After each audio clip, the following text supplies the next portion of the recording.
Everyone, this is Dr. Anthony Chafee. I'm here today with a special guest, Ede Fox, who is known as the Black Carnivore. Ede, thank you so much for coming on. Thanks for having me. I'm really excited to have this conversation. Yeah, we spoke last week on your show, and that was really great. So we decided to do another, which I really appreciate you doing. For people who aren't familiar with you and your work, can you tell us a bit about yourself and what you do in the carnivore sphere? Sure thing. So, I got started with keto in 2015. And at the time, I was in a lot of pain. I was very overweight. And I just I actually at an all-time high in terms of my weight and probably at an all-time low in terms of my overall health. And I finally decided like I had to do something. And after a few different things I tried, I ended up on a keto diet. At the time, we didn't even use that word. I mean, I was just doing low carb. I was focusing on eating vegetables and meat, and I wasn't eating any kind of processed products. And that's what I did. And it was amazing. I mean, I lost the pain, a lot of the inflammation, a lot of the physical problems that I was having, kind of dissipated, and I continued to lose weight, and it was great. Now, even though I got a lot better, not everything cleared up. So I continued to listen to, talks and, conference, scientific, papers given at scientific conferences and that sort of thing. And so I continued to hear people talking about the carnivore diet. And I had heard about it for a long time, actually. I mean, even as far back as 2008, and I was even on a message board for about 6 months that was for carnivores. But I always thought it was crazy, and I just couldn't imagine that this was like the right thing to do. I was a person that cared about my health, and so I always tried to do what I had been taught was the healthy thing to do. So I made sure to eat the rainbow and got in my super vegetables and made sure I had kale and garlic and broccoli and all the things that we had been told every decade. It seemed like every vegetable had its moment to shine. And so I did that, and then and I continued to do it as a keto person. But I had heard people talking about how carnivores seemed to do something different and better that keto didn't do.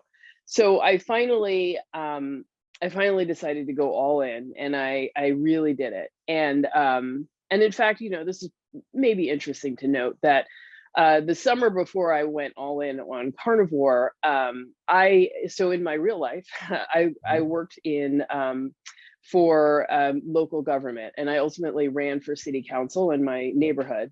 And which was a very physically grueling thing to do. I mean, I basically knocked on probably 20,000 doors. I literally shook 10,000 hands.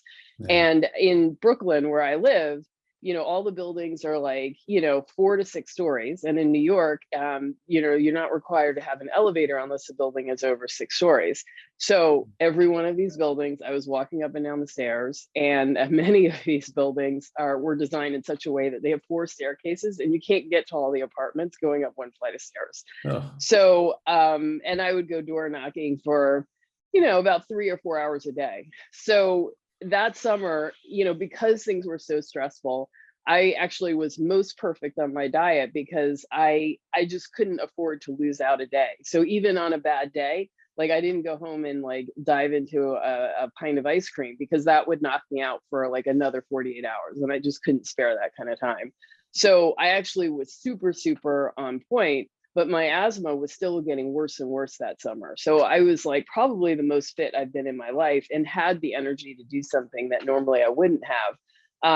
But I still struggled in some areas. So I finally decided to go ahead and try carnivore, and it was like on day 2, it was like a light switch. I mean, I felt so much better. I mean, it was a huge, huge life-changing difference. So for me, I knew that this was going to be my home base. And I also figured that I would cheat and I would fall off and I would eat other stuff, but I always knew that this is where I would come back to.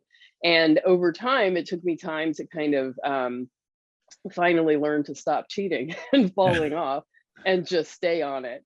But you know, I really just came to realize that it just takes me too long to get myself back together and to get on it and to stop eating junk. And I don't feel good, you know, when I'm not eating, you know, this way. So I finally just decided to kind of stick with it.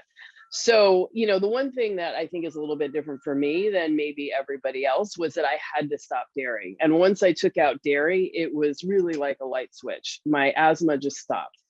And I had been, you know, my asthma was probably at its most uncontrolled right at the beginning, or that transition of going from keto to carnivore. I had gone to urgent care twice that month, and I, you know, like I just could not breathe at all. And I would get there and I'd see, you know, the doctor's eyes kind of go, oh my God, like I can't believe, yeah, how did you get here? Did you walk? And I had to go to a pulmonologist and blah, blah, blah. And at the end of the day, you know, they basically said, I have allergy induced asthma. So basically something's irritating me, and that's what's, you know, causing all of this. So when I took out the dairy, it was just all gone. And I'm eating almost instantly and completely and totally. So to this day, I do not eat dairy. And I, you know, when I work with people, I tend to see that they, the people who have any kind of allergies or autoimmune stuff, like just all thrive when they take out dairy, but really struggle when they have it in. So, so I always encourage everybody, try to do 2 weeks without, see what happens. And if you decide you feel better, but you don't care about feeling that much better, you'd rather have the cheese, then, you know, have the cheese. Yeah, you know, something I've noticed as well is that, you know, some people just simply do have a problem with dairy. I don't have as much problem with that, but I do have asthma, and I do notice that it's just not as good as, you know, if I'm having more dairy. I actually noticed that as well with greens. I had just the last of the greens in my diet. Once I got rid of those, my asthma was gone. I would get like very red eyes, to the point that it looked like I had, you know, very bad allergies, or that I was, you know, like smoking something. And it would bug me. Wow. People would be saying like, "Oh, what have you been drinking? Oh, you smoke?" It would really bug me. I was like, "No, damn it, shut up." And so I would use eye drops just to have sort of normal eyes. Instantly, within a couple of days, my eyes weren't red anymore. My face wasn't as puffy. And yeah, so it's makes a big difference. And it's remarkable how quickly that happens. Yeah, I fully agree with the autoimmune observation. Definitely notice people with autoimmune issues are much more sensitive to things in milk, and even some meat. Some that have a problem with even chicken or pork, and egg whites. And I think this probably has a lot to do with what the animal itself is fed, more than anything, because when sometimes people have, you know, more naturally organic grown animals that are fed their natural diet, they don't have as much of a problem, which is good. And so, wow, you've been in this for a long time. You've been in it for quite some time. I had no idea there were like these carnivore groups back in 2008. When I did this in the early 2000s, I just did it because I didn't want to eat any plants, because I, you know, just studied how they were harmful. But I didn't even, I mean, Facebook, I don't even think existed back then. It might have even been like I think it might have even been just before MySpace that's way too old. But you know, yeah, I didn't even had no idea that other people were doing this. I didn't know what was around. What was around in 2008? What were the groups back then? It was Charles Washington Okay. ran this particular group, and I think Kelly Hogan might have been a part of it. Yeah. You know, but it was, I mean, they didn't call it carnivore. You know, I think if anything, they called it zero carb, or Yeah. I don't know. I don't even think that there was a word coined for it. But you know, it was just so stunning. I could not wrap my head around it. So yeah, that that's interesting. And so when was your transition from keto to carnivore again? December 2017. Okay, yeah. So you've been pretty much strict carnivore since then, with a couple slip ups here and there. Yeah. Yeah. But I didn't, so I mean, when I first started, I had originally started with the idea I was doing like a beef and butter fast. So I wasn't like fully intending to do carnivore. It was just, this was a fast that was popular at the time. And basically you ate a cup of ground beef with, 3 tablespoons of butter. I think you did that twice a day. So I did that. And on day 2, I felt so spectacular, which I now realize, I had a couple of health things going on at the time. So I have endometriosis and I was extremely anemic. I had, it was just really bad. I mean, to the point where like maybe 2 weeks before, my doctor had called me and was like, where are you? You should go to the emergency room. Like you need a transfusion. So it Jeez. was really bad. Yeah. Yeah. And then I had the asthma on top of it. So I was having a lot of trouble like with energy. And I think that was because 1, I couldn't breathe. And then 2, even if I could, like I didn't have enough, red blood cells to take Yeah. the oxygen around. Yeah. So it was not good. And I just, Mm. I didn't really know what that was. But then, so I did this and it was like on day 2, all of a sudden I could breathe. And it was like, I had so much energy and I was so awake. And now in retrospect, I think 1, my ketones were probably boosted up higher because I was having a lot of butter. Mm-hmm. 2, I was having iron. I mean, I have a hard time imagining it made that much of a difference that quickly, but I don't know, maybe. And then I also didn't have any dairy. And because for whatever reason, I thought that I had to do this beef and butter fast with no salt and no dairy and no, nothing but beef and butter, unsalted butter. So that's what I did. And I think, taking out that dairy made a huge difference as well. So so it was probably, there were some coincidental things, but it's still, I mean, it was so, transformative for me. But then after that, I did that for like 2 weeks. And then after that, I went back to having cheese and like spices and other stuff. And I still drank alcohol sometimes. And so I didn't feel great, and I was drinking coffee and I didn't feel great. And then finally I decided I quit the dairy, quit coffee, quit alcohol, everything all at once. And it was, that was a game changer. So it really did make a very big difference for me. Yeah. And I've gone back and forth on coffee, but that time I had quit for probably about 5 or 6 months. But I haven't gone back and forth on alcohol or dairy. Yeah. And all those things, will add up to so much as well. Like each one taking out is going to do benefit, but then, this all of them bang together. Yeah, you're definitely going to feel a lot better. Do you still drink coffee, or you said you're back and forth on that? What are your thoughts on that? I do go back and forth on it. But I now I can tell that it increases my anxiety. I mean, I don't think of myself as a particularly anxious person, but I can feel like when I drink it, I just like physically feel, I don't know, like just extra anxious. And it's, so now that I notice that, it's kind of like, oh, okay. So then, I'll go without it for a while. And then, I'll have a day where I didn't get enough sleep. I'm tired. There's something I got to do and I can't be yawning. And then I have it. And it's like, oh, I'm awake, but also anxious now. Yeah. So, so I kind of go back and forth with it, but I probably need to cut it out completely. Yeah, that's one, a lot of people, that's like their hill to die on. Like, like when they're going carnivore, they're like, I will never give up coffee. It's like, you don't have to. But just putting it out there. Yeah, I noticed that for me, you'll get a hit of energy and you'll feel good for a few hours. But then for me, I'll just feel pretty gross the rest of the day after that. And so I kind of, on balance, it doesn't, it's not something that I like for the whole day. But and then I'll be sore, from working out. If I drink coffee, I'll be sore for 2 days usually. And that's Wow. not, so there's tons of lectins and different chemicals in there that cause problems. And so I noticed for 2 days I'll be sore for 2 days. And so it's like, 1 cup of coffee, I don't know if that's worth it for that, or 2 days of pain. And so sometimes I'll take like a caffeine pill. And that's what I would do at first when I was transitioning off would I do that, but now I just sort of feel better without. You mentioned endometriosis, which is something that I've seen come up a lot. A lot of people ask me about that, and it's not something that you really see too much in the literature. And so it's just trying to, and you know, conceptually, I would imagine that being on a carnivore diet is going to normalize your hormones. It's going to reduce inflammation in your body, and so I would expect that this would at least symptomatically improve, and people would experience it less. But what was your experience with that?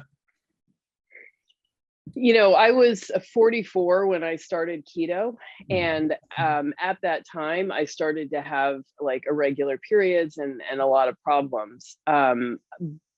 Let's see, when was that? I think maybe a couple of years before that, I had emergency surgery. I had a cyst on my ovary that burst, and it was what do they call it? A chocolate cyst. So it had a blood vessel feeding it, and when it burst, it continued to bleed out into my abdomen. So I basically lost 2 liters of blood, you know, floating around my organs. So that was not good.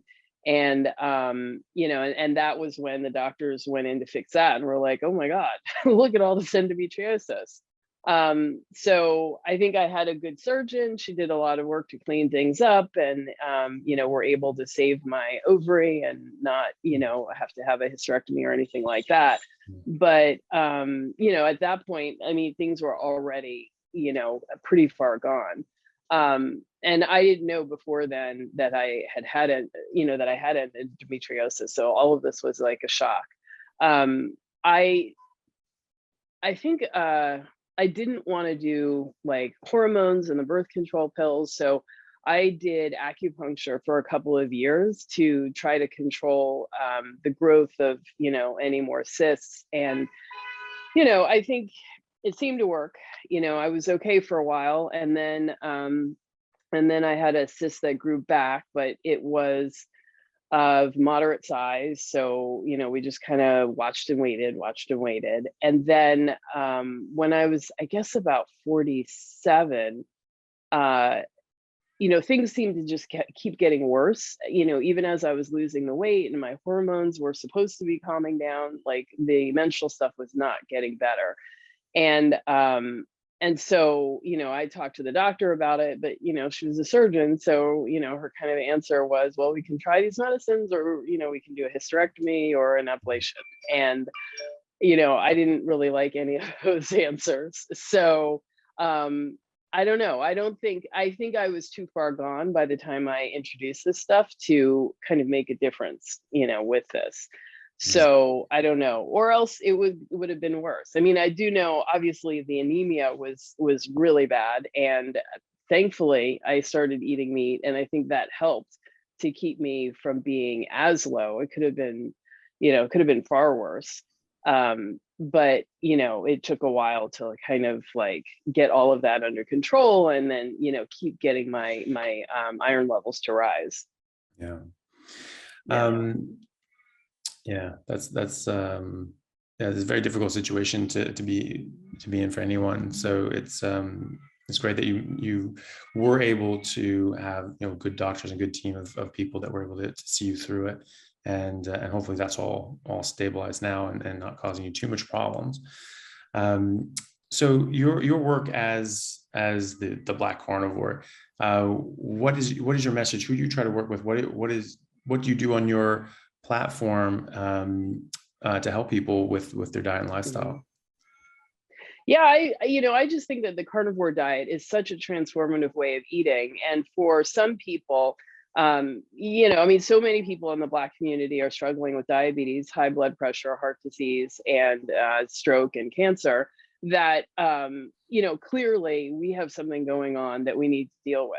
And I never felt like I got good advice from my doctors. And many times they were kind of like, I don't know what to do, you know, maybe try Weight Watchers. Like, Right. so, you know, I don't feel like people are getting good advice on like how to deal with weight, other than, you know, eat less meat and cut calories and exercise more, which, you know, is not working. And you know, I struggled for decades to do that, and I could never do it. And then, you know, to try this way of eating and discover like that was totally the wrong message. And why, I hear all this time I was tormenting myself trying to eat less calories and exercise more, when what I really needed to do was eat more meat, eat more fat, and not eat these other things. And then it could be so easy.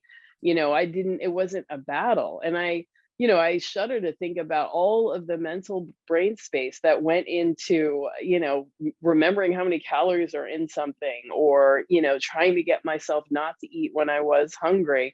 I mean, so much of that mental brain space could have been spent studying, doing Yeah. something that like benefits the world. And yet I'm like totally self-focused on my physical body, and trying to do something. I mean, basically trying to fight nature, which is, always going to be a losing battle.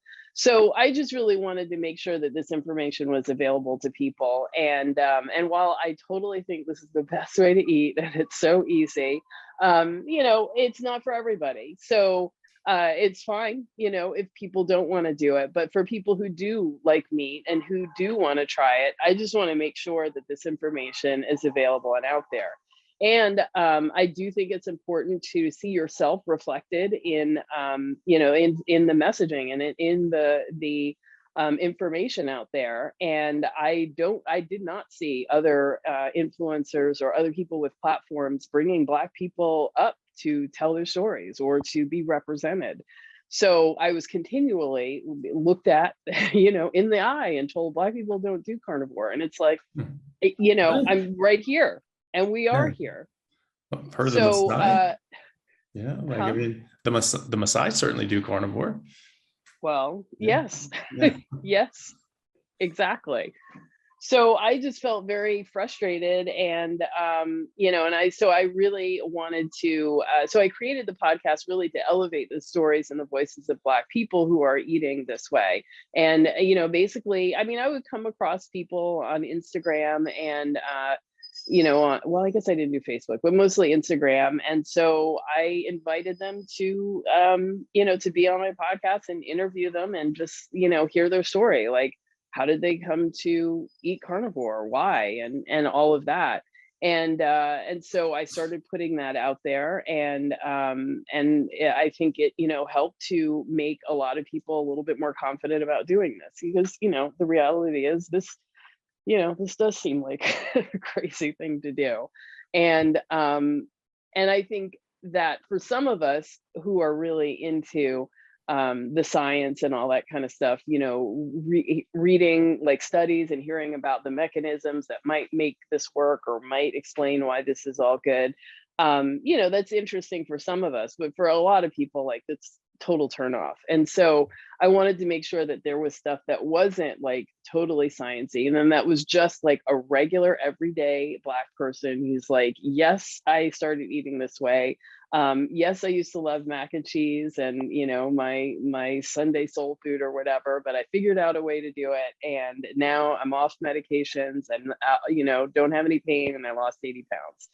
And so and I saw that like there are lots of people who've had that experience. And so I continue to do interviews with people and to tell their stories, and the latest one has been Keisha, who joined my carnivore 21-day carnivore challenge, and in 3 weeks she's off her blood pressure medicine. Her blood pressure is normal after a year of being on medication and doing all kinds of crazy things like drinking celery juice and different things to try to lower it. Oh. And none of that worked. She does carnivore for 3 weeks and everything's back to normal.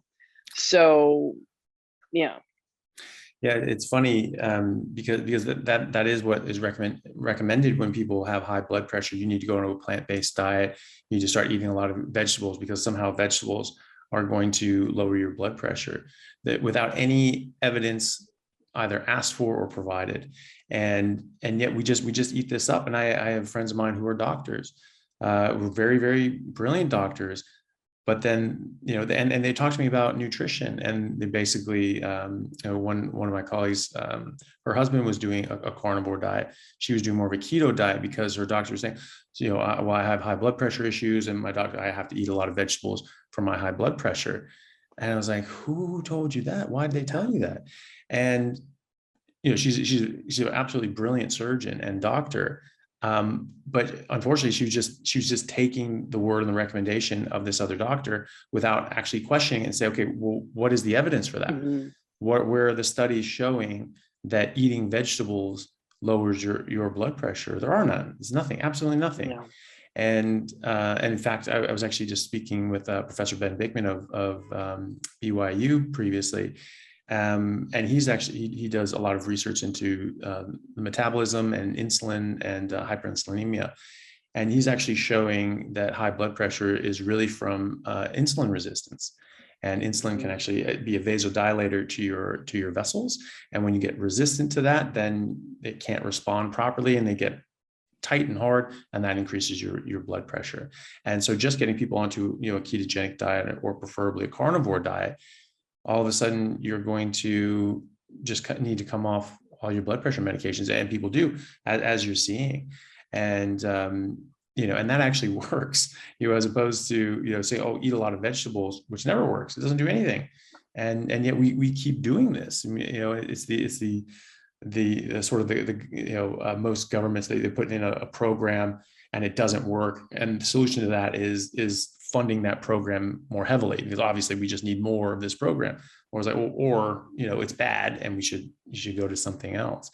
How long have you been doing the podcast? How many people have you spoken to about all this so far?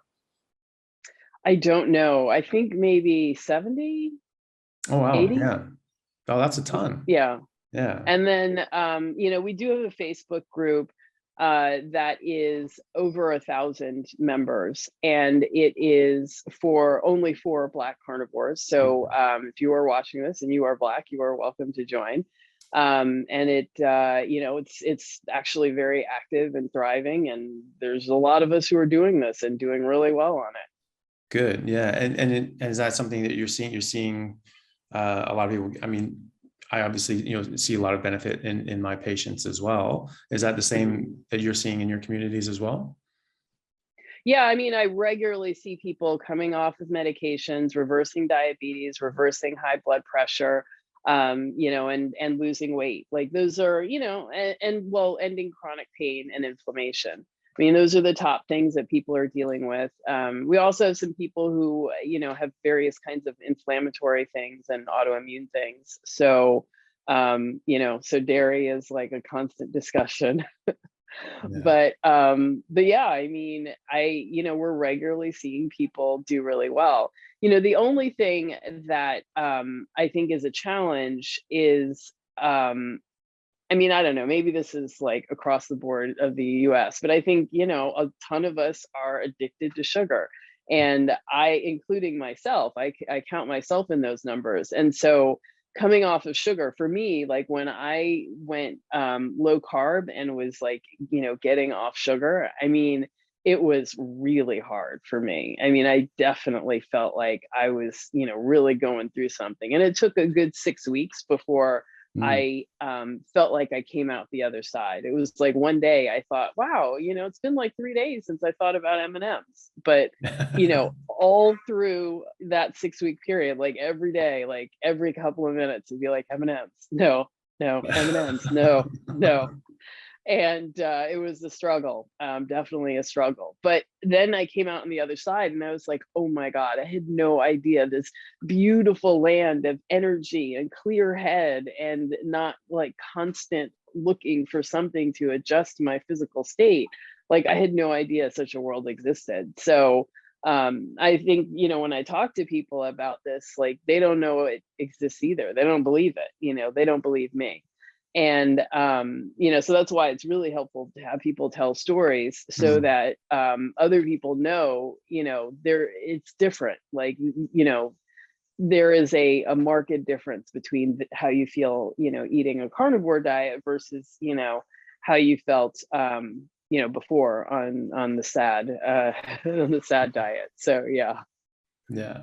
And so take us through the 21-day challenge that you were speaking about. Is this people that you recruit through your Facebook group, or people that approach you, and then what do you have them do, and what do you find? when they do it? Yeah, well, so I have information about it on my website. So it's blackcarnivore.com/challenge. And then, people can just sign up and come in, and it's open to everyone. So it's not just Black carnivores. And in fact, I think, I don't know, perhaps this is something unique to me that is not, that, you don't see amongst other influencers, but I think that my approach is a little bit more, I don't know, maybe laid back. But I kind of feel like you have to meet people where they are, not where you want them to be. And so, not everybody is ready to do hardcore strict carnivore, and just eating meat, salt, and water. And that's okay. I think that however you get here, there are benefits to be gained, and you're going to do better than what you were doing before. And as you do better, then you may decide you want to get stricter. So, so I try to offer people ways to do this. So in the Black carnivore community, the way I talk about carnivore is you can be strict, moderate, or relaxed. So strict is really just eating from the animal kingdom. And that may include dairy and eggs if you're not bothered by it. Then moderate would be, you would also include herbs and spices and maybe coffee or low sugar fruits like avocados and olives. And then relaxed would also include artificial sweeteners. And like if you go out to a restaurant and you get something that has, that has vegetables that come with it, or you make a stew and there's vegetables in it and you eat some of it, kind of like that. If you eat some vegetables, it's not a big deal. So really, in the community, we kind of range from like hyper carnivore or clean keto all the way to, strict carnivore. I stay mostly strict because that's where I feel better. So I really don't eat any plants, and I stopped using herbs and spices, maybe a year and a half ago. And so occasionally I'll use them, but really I don't. So coffee is kind of it. But, so that's where I stay. But there are people who will not give up the coffee. There are people who will not give up the coffee and cream and stevia. And then I tell people, you just have to decide how good you want to feel. And as long as you're honest about how you feel, you can decide, because you're a grown person and you can do what you want. And if you don't mind feeling a little less well, then, fine. So I think that it is helpful to kind of look at it that way, and also just kind of look at, I mean, I really want people to build a carnivore lifestyle, and the diet has to fit into your life, not your life into the diet. And I think so many of us, by the time, I'm 50, and by the time, we get to my age, like, we've been through the ringer, we've done it all. We've tried to go to the gym and work out for 2 hours every day and eat 500 calories and do all the things and, lose the weight for like, hit goal for like 10 minutes and immediately begin gaining weight. So, at this point, I really want to help people build a lifestyle, not just lose weight, get off medications, feel better, reduce pain. And that really has been my focus. And so I think the people who come to me are less focused on, the aesthetics and just like, looking better in their clothes, but really to heal. And so that's kind of the focus of our group. People are certainly taking the pictures, they want to lose weight, but really, we're looking at like getting off of diabetic medications, lowering the blood pressure, dealing with arthritis and arthritis pain, avoiding surgeries, that sort of thing. Yeah. And after they do the 21-day challenge, how many people do you find stick with it and continue on afterwards? Well, I definitely have people who've been in every challenge and who continue to go because, most of the people, and certainly in the Black community, obesity is a huge problem. And, most people are looking to lose 50, 60, 70, 80 pounds. And that's not something that happens in 3 weeks. It's not something that even happens in 3 months. So, people are like trying to do the challenge to really build a lifestyle. The other thing that I do that is, it's a smaller program and it's more targeted, but it's basically a 16-week program where I try to take all of the challenges that you face as a person who's trying to switch into a healthy lifestyle, and have you practice them one by one with me, with a group, so that you have an opportunity to kind of learn how to deal with them. So in that 4-month period, you cover everything that's going to happen, and hopefully as you come out of it, you're kind of ready. You've already dealt with every challenge. You've dealt with like birthdays, going out to restaurants, family members and parents who are trying to, sow doubt or worry. You have, like, you figured out how to incorporate fasting if you're going to, fitness, in a way that works for you and your goals. And, and so that's kind of what I'm talking about. And also, I do try to get people to be really strict for the first couple of weeks, see how they feel, and then slowly reincorporate the things that you were missing to see, how your body responds. So I do have a week where I really, try to teach you how to, observe your body and pay attention and what to look at so that you can, start. And, of course, people always say they're going to do that, and then they eat a slice of pizza, and it's like, who knows? Any number of things could have been a problem in there. But I try to, teach how to do that, and, so that people can really learn how, going forward, how to judge these things for themselves and build a lifestyle. Yeah. And that's something I've noticed as well, that well, people can go one of two ways. They can slip off and have something, in non-carnivore, like rice or whatever. And they find that as a failure and just say, oh, well, I guess I can never do this again. And of course it's like, no, you can just get back on it right away. There's nothing you're not out of the club, you're not banned. You can do it again. But, or they get it, or they maybe have been doing carnivore for a couple of months, and then they go on a vacation, or they do somewhere and they eat something else, and they realize how rotten it makes them feel. And it just reinforces the fact that they never want to feel like that again.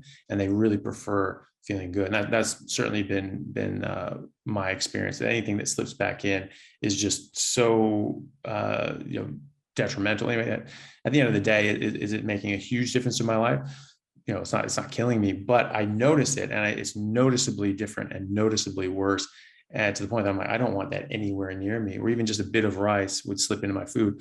My back would be in like just stabbing pain for 4 days. 1 cup of coffee, I was sore for 2 days. Just not worth it at all. And so sometimes people will get that and have that reinforcing sort of experience. Yeah. Yeah. What was I going to say? That was one of the things you were talking about with dieting, and how unsuccessful it can be because you are just starving all the time. And that's the idea, is you put yourself in a caloric deficit. Doesn't matter what else you're doing. Doesn't matter what you're eating, just eating, booze and ice cream. As long as your calories are under this level, then you're fine, which is of course pretty juvenile approach to any sort of diet and weight loss, because these things just have other effects in your body besides just the calorie content that they have. That was one of the things that Dr. Bickman, again, he mentioned that he does an exercise with his class where he tells them, it's like, okay, you have like an eating competition, you're going to get ready for it. So you want to have really get your sense of hunger up. What would you do to prepare for this? And they'd all say, well, I would eat less in the days leading up, and I'd exercise a lot. And he's like, yeah, that will get your hunger up. But that's exactly what we do when we're trying to lose weight, when we're trying to diet. But really what you're doing is it's just you're ramming up your sense of hunger and deprivation. And it's very uncomfortable. Being hungry is a very uncomfortable state. And so you end up having an unhealthy relationship with food, instead of, what I find, and I'm sure what you found in a carnivore diet, you're eating to satiety, and you're actually letting your body, get the nutrients it wants. And then it sends you the signals. Yes, we have everything we want. We're happy now. And then you can be happy. And so it's so freeing, and it feels like you're eating more. And in a lot of cases you are, You may be getting more calories, but you're also getting more nutrition, and your body uses it and utilizes it better.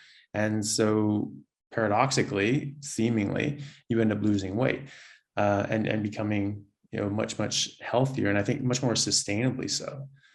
Mm-hmm. Yeah. So you've had this going on. How long have you been doing the 21-day challenge and the 16-week course? Well, since November. Yeah. Yeah. So, people are definitely making progress. I mean, people are coming up on about 30 pounds, Oh, wow. who are, sticking with it. Mm-hmm.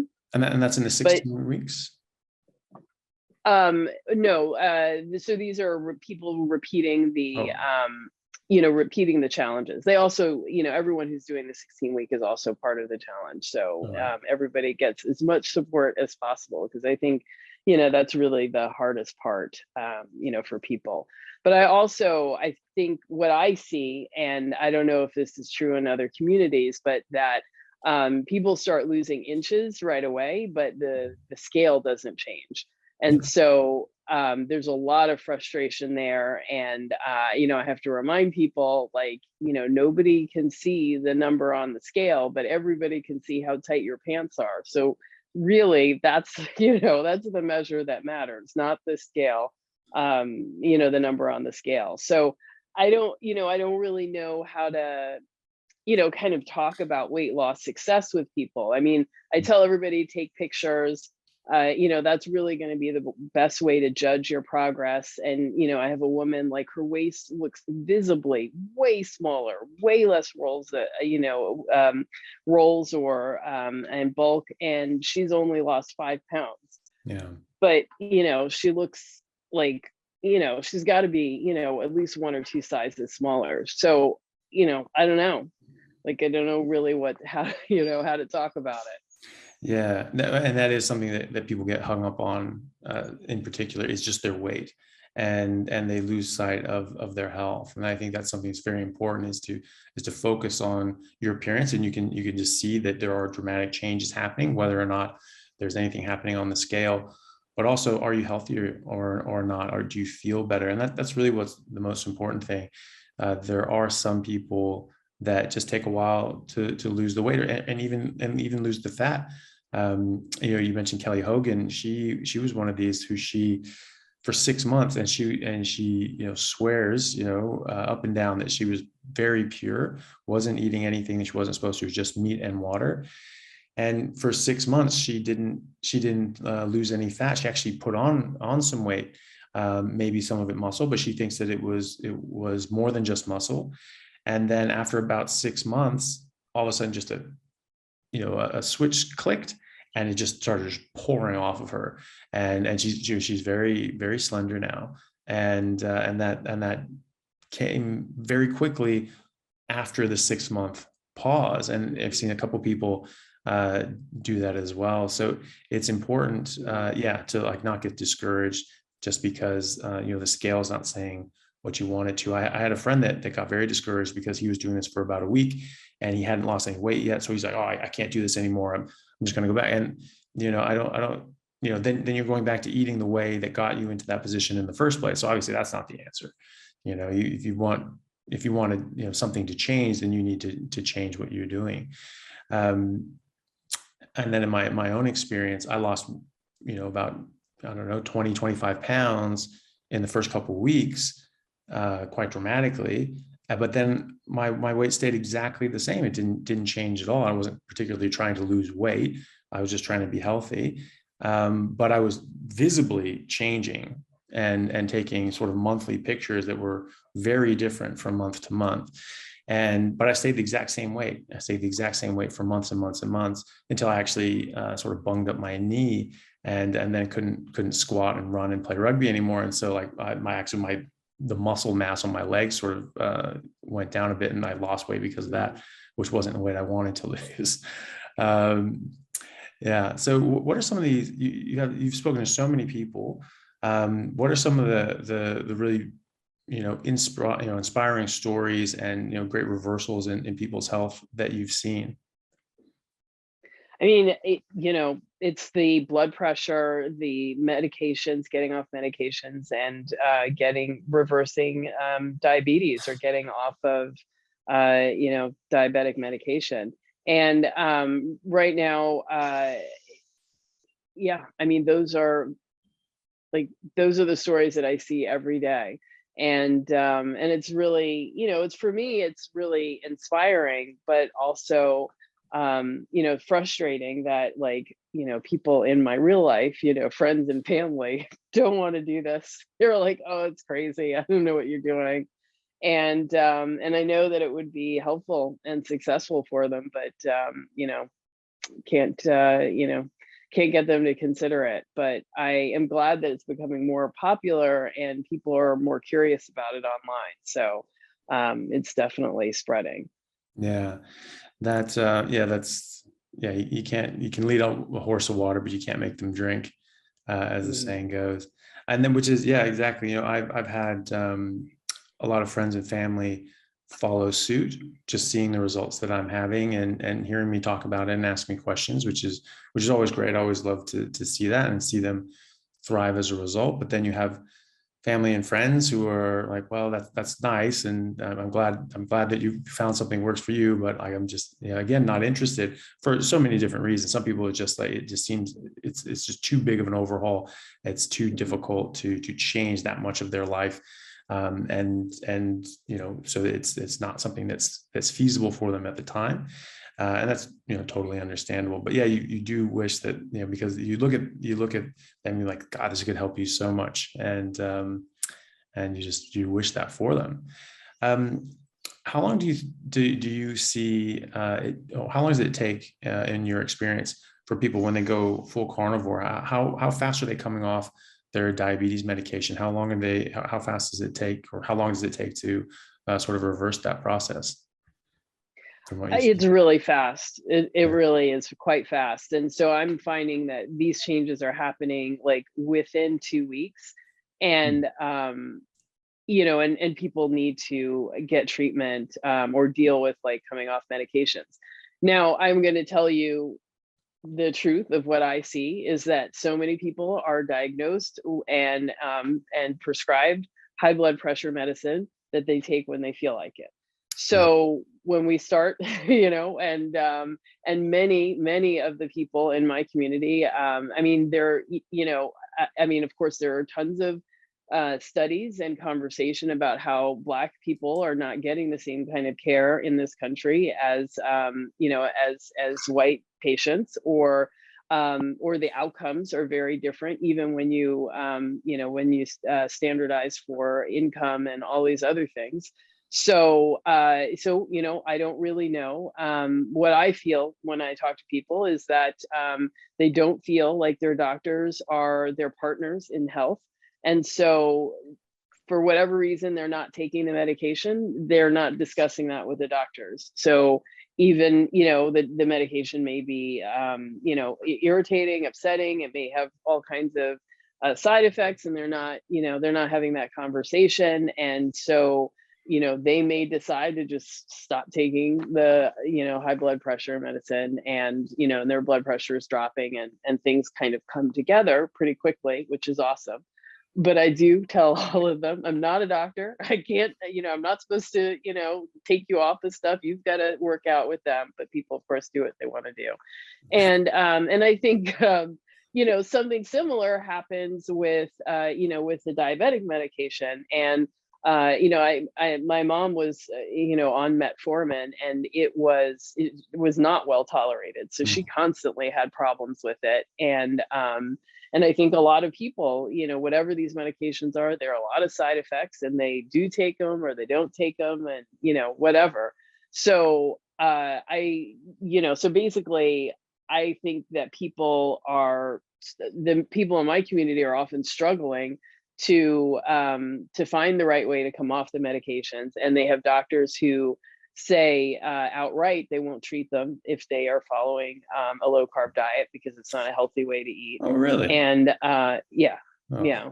Or they'll put it, in their record, or I don't know, that they are non-compliant, which I think, that does have real meaning or impact. Mm. So, yeah, so they don't have medical support to do this stuff. Yeah, that's awful. And especially, if you, that kind of bothers me. Well, that really bothers me, honestly.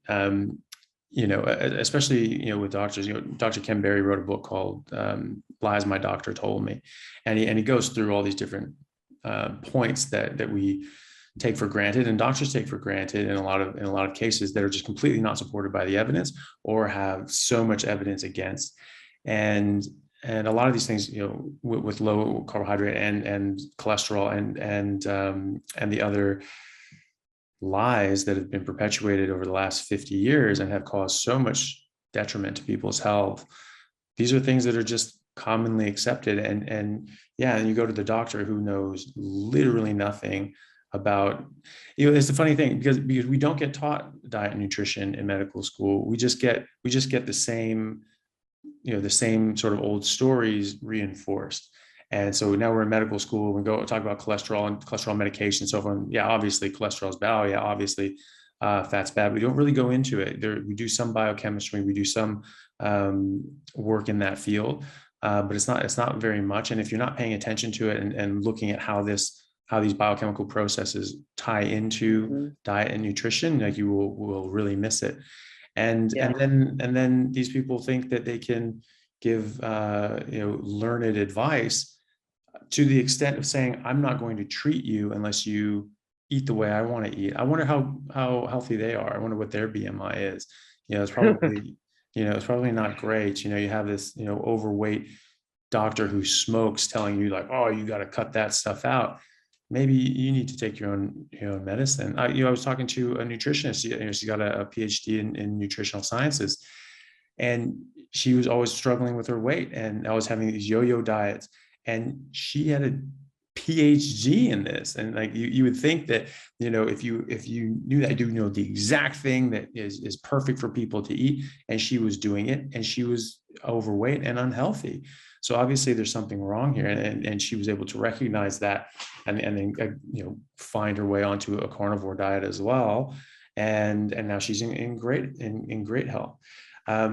But for a doctor to refuse to treat someone because they choose to eat a certain way, not because they're being they're being obstinate, or they're just being a wastrel. We're like, someone who's just like, I'm just going to eat cake and ice cream and smoke and drink. I bet you he's treating those people. I bet you he doesn't have a problem treating those people. But then someone who's trying to take charge of their health, and for better or worse, they're going on to a low carb diet because they're trying to improve their health. This is exactly the kind of patient that you want to work with, because they are very interested in their own health. And if you can work with them, you can talk to them and say, hey, look, I think this will help you. They're going to be very receptive to that, because they're interested in their own health. And so I think that's very short-sighted and borderline, malpractice, really, for a doctor to refuse to treat someone who is clearly so interested in their own health. Mm-hmm. Yeah. I mean, and, depending on the circumstances and where the people live, like, there may not be other doctors to go to. So, a lot of times that's what I hear, or, because of their insurance, like, there's one hospital or one, network. And so they can't really kind of, go like that. And, no, I mean, I'm very, I take a lot of care to think about my health and what things are the right things to do. And so I'm willing to push, push back on a doctor, but not everybody is. And so I find that, these are people who just, they don't want to have that conversation. They don't know how to, and so they don't. And so, they're coming to me, and I'm trying to support them, but, like, it's like, you got to find a medical person that's going to tell you how much of the metformin to come down on, or what to do, because, that has to happen, and I can't do it. Yeah. What do you normally suggest that they do? Just try to make inroads with their doctor, or how do you try to get around that problem? Well, so now, I've had an opportunity to interview a lot of people, a lot of doctors, about this way of eating. And so that's, usually one of my questions, like, how do you talk to your doctor? Like, what do you want your patients to say to you? What do you need to hear? And, well, Dr. Tony Hampton has, been a great friend of the Black Carnivore community. And he's a doctor, and he has talked about, just trying to let your doctor know that you are, you want to be partners in working on your health, and that there are some things that you're interested in, and that you want to give them a try, and just kind of negotiate with them, to talk to the doctor about this sort of being an experiment, and what signs should you look for in order to decide whether to, continue or not, what would be signs of improvement, so that you have some benchmarks, some things that you're going by, so your doctor doesn't think, you're just kind of doing this, and, you'll just do it forever, and not really look at data and all of that. So, but that too is a hard conversation to have. I mean, you've got to, like, for yourself, you've got to have some understanding of, HDL, triglycerides, LDL, and know, kind of what you're looking for. So it's hard, it's not easy. Yeah, no, it is hard. And yeah, obviously it does make it a lot easier when you've armed yourself with a lot of the facts. And that's something that, you and I are able to do because we're very interested and passionate about this. But, for most people, that's very difficult. And they just don't have the time to do that, or or the interest maybe. But because a lot of people, they go to doctors and professionals because they're supposed to be the experts, and they're supposed to get advice. If you're, it's kind of funny that you're going to the doctor, when you know more than them, so that you can make them do and let you do what you want to do. And so just, obviously that's a very backwards relationship. But unfortunately, sometimes you have to. And I try to encourage people to try to arm themselves with the facts, and these are things that a lot of doctors aren't aware of yet, even though they've been in the literature for a decade. And and they really should. I had a debate with 3 cardiologists against, and then 2 cardiologists on my side, about cholesterol, and how we were arguing that we got it all wrong in the context of heart disease. And they were arguing against, but it was so clear. There's this huge body of evidence that cholesterol was never a problem. And yet you had these 3 very prominent cardiologists. One was a professor at the University of Sydney Medical School, very, very good medical school. And they were just so dogmatic. They're like, no, this is the only way. And it's like, buddy, you're a professor and you haven't even read any literature in the last decade. Like, that's a problem. What are you doing? Yeah. And you're teaching people, and you don't even know anything. And I'm not even a cardiologist. And like, I was just, and I was going, just basically showing these guys up. They were actually quite pissed. They all made like personal remarks against me and attacks, because they were just like, I just said, I was like, this isn't even an argument. This isn't a discussion. We have hard evidence showing that all the studies that show just a correlation that cholesterol caused heart disease were fraudulent. We have hard evidence of that. So there was, and all their studies actually showed no correlation. If there's no correlation, that proves no causation. So this is the end of the debate, as far as I'm concerned. And they were furious. And because they all they want to talk about was this little idiosyncrasy, this study, and you look at this, and these markers go up here. It's like, who cares? Like, it just doesn't cause heart disease. It just doesn't. That's a hard fact. And they were quite pissed. But it's bad when doctors are so petrified in their beliefs, and they can't even attempt to work with a patient. And I think that's, like you say, that's going to make compliance very difficult, because they're not going to trust your doctor. You're not going to trust what they say.